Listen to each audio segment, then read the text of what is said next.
でいっぺんに大量の葉っぱをつまんで取るよりかはちょっとずつもうちょこちょこちょこちょこと枝の剪定もねボコボコしてるとこ切りたくなるんですけど、ちょっとならいいんですが7月とか8月とか9月も最近暑いですけど、すごい暑い季節に思いっきり剪定するとね結構五葉松良くないんで、盆栽からしたらもったいない松盆栽生産日本一の高松の盆栽園北谷温泉4代目北谷隆一です。今回はですね五葉松の、古葉取り、夏のとつけましょうか、夏の五葉松の古葉取りどうしたらという話なんですけども、その前にちょっとだけお時間ください。今無料のメールマガジンやっております。もう何十通作ったかあれですけども3000人ぐらい登録していただいててね、YouTube の説明欄、この動画の説明欄から、探していただいてメールアドレス登録するだけで定期的にまたねいい内容のメールが届きますんで、よかったらそちらでもお勉強してみてください。では本題に戻ります。五葉松ね、今日がね7月後半ぐらい最後の方なんですけど、なってくるとだんだんね古葉が色が悪くなってきます。はい、で取りたくなってくるんですけど、取りやすいとか取ってもいいんですけど、取るんなら取るんで、気をつけて取りましょうと。でなんで気をつけて取るか言ったら、この葉っぱを取る時にね一緒に茎というか皮ですね、柔らかいところがね一緒に剥がれたりすることがよくあるんです。だから取るにしても気をつけて取りましょうと。あとねちょっと結構お伺いしたんですけど、この7月その後半ぐらい、木によっていろいろなんですけど、この色が悪くなってきた葉っぱを見て、これ大丈夫ですか、枯れてませんか、心配ないですかというお問い合わせ結構あるんですね。はい、それはもう基本大丈夫です。去年の葉っぱの色が悪くなるのはもう全然普通のことですし、大事なのはその中心部、真ん中らへん、外側が変な色になるの、変な色っていうか黄色とか赤になるのはもう自然な話で、中の方がちゃんとした緑色だったら大丈夫です。中の方の色がね薄い色だったりとか、黄色はギリいけたとしてもね、薄い色とかねもう茶色とかになってたらもう完全アウトですね。はい、でちなみに去年の葉っぱなんで色が悪くなるのは大丈夫ですよと。はい、で今度はそれの、取り方ですね。手で取るにしても、なんぼね五葉松結構葉折れにくいんですけど、なんぼ五葉松でもあんまり上からいくと葉が折れちゃうんで、横からかき分けて、指で取るんだったら刃の進行方向に優しく、あんまりねいっぺんにね5枚も10枚も掴んでいくよりかはもう12枚でちょこちょこと取る感じ。変に引っ張ると皮が剥がれたりするんで、引っ張るにしても、気をつけて引っ張ると。はい、でどうしてもその引っ張ったらなんか危なそうだなと思ったらハサミで切るというような方法があります。じゃあまずちょっと手で引っ張るパターンでやってみますね。はい、この辺でいっぺんに大量の葉っぱをつまんで取るよりかはちょっとずつもうちょこちょこといきましょう。いっぺんに掴むとね皮が剥がれやすいんでかなり見づらいんですけど、ごめんなさいね、細かいとこなんでね、ちょっとつまんで引っ張る、進行方向にちょっとだけつまんでちょんと、あんまり大量に持たずにちょこちょことね。だったらこういう取られた跡がちょっと矢に吹いてますけど茎は剥がれてません。これ大量に引っ張ると剥がれる可能性があるんでちょこちょことね。でこの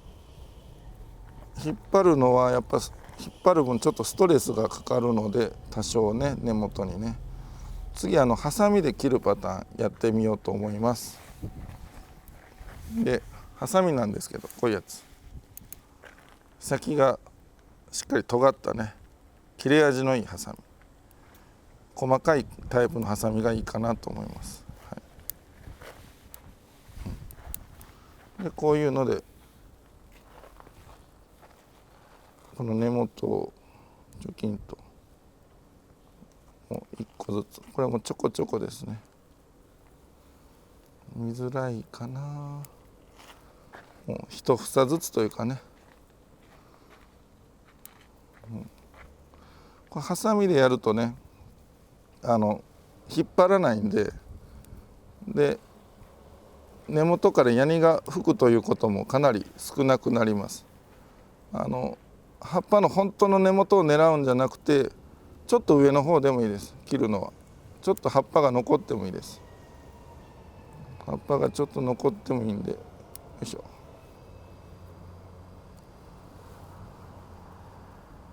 ちょっと葉っぱが残って、極端に残してみようかな。こんな感じで、よし、ちょっと待ってくださいね。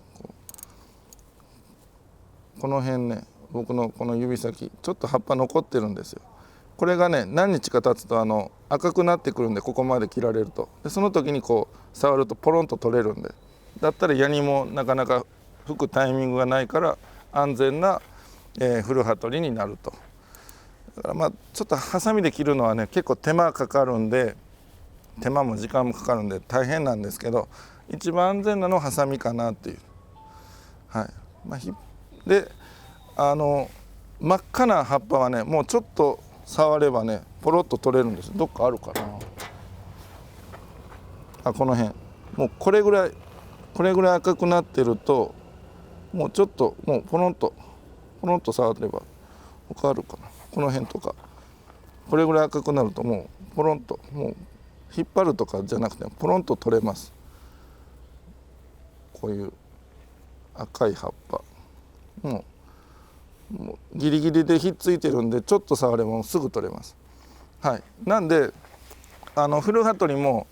どうしても急いでもうすぐきれいにしたいって思わなければね、とりあえずこうポロポロとね軽く触れば取れる葉っぱだけちょっと取っといて、で絶対にどの葉もね最終的にはこれぐらい取れやすい葉っぱになっていきますんで、とりあえずは今取れやすい葉っぱをこう軽くね触るだけで取れるようなのを取るだけ取っといて、残ったのがまた赤くなった時にまた同じような作業で簡単に済ますっていうのは別にいいです。無理にね急いで夏場にねやる必要はないですね。もうポロポロポロポロポロポロ、ね、もうそんなに色悪くないですけども、ポロッとこの辺こんなんね、もうちょっと触ればすぐ取れます。はい。こんな感じで取れるところだけやって、また何日かしたり何週間かして目立ってきたなと思ったらやるでもいいです。もうどうしても展示会とかで出さないとって思ったら、まあ丁寧にハサミでやればいいんですけど、手とかね、そうでなかったらまあゆっくりやりましょう。無理に取らなかったら調子が悪くなるってこともないんで、まあギリどうにかなるとしたら、その上が赤葉でもね葉っぱが生い茂りすぎて下の枝が、ちょっと成長が遅いとかなったら、そこだけはちょっとなるべく透かしてやるとか、はい、してもいいんかなっていうとこですけど、無理には葉っぱは取らなくてもいいです。ゆっくりいきましょう。盆栽時間はねゆっくり流していきましょう。はい。あとまあ枝の剪定もねボコボコしてるとこ切りたくなるんですけど、ちょっとならいいんですが、7月とか8月とか9月も最近暑いですけど、すごい暑い季節に思いっきり剪定するとね結構五葉松良くないんで、僕も何百本もねもう20何年で言ったらもう延べ本数で言ったら何千本とかなるかもわからんですけど、まあ夏場の手入れはねきつくやるとね結構傷む枯れるぐらいまでのレベルがあったんで、そこはあんまりしないでおきましょう。枝の剪定はまあ軽めで、葉っぱはまあどうせ取れていくもんだから、まあ取ってもいいんですけど、まあそれもやっぱりねヤニが抜いたりしたヤニがちょこちょこずつ全体から出ることになるんで、それも段階的にやった方がやっぱりいいのかなとは思いますね。はい。急ぎでなければゆっくり行きましょうという、はい、そういうお話でした。じゃあ今回は以上です。はい、盆栽からしたらもったいない北谷養成4代目北谷隆一でした。チャンネル登録高評価メールマガジンもよろしくお願いします。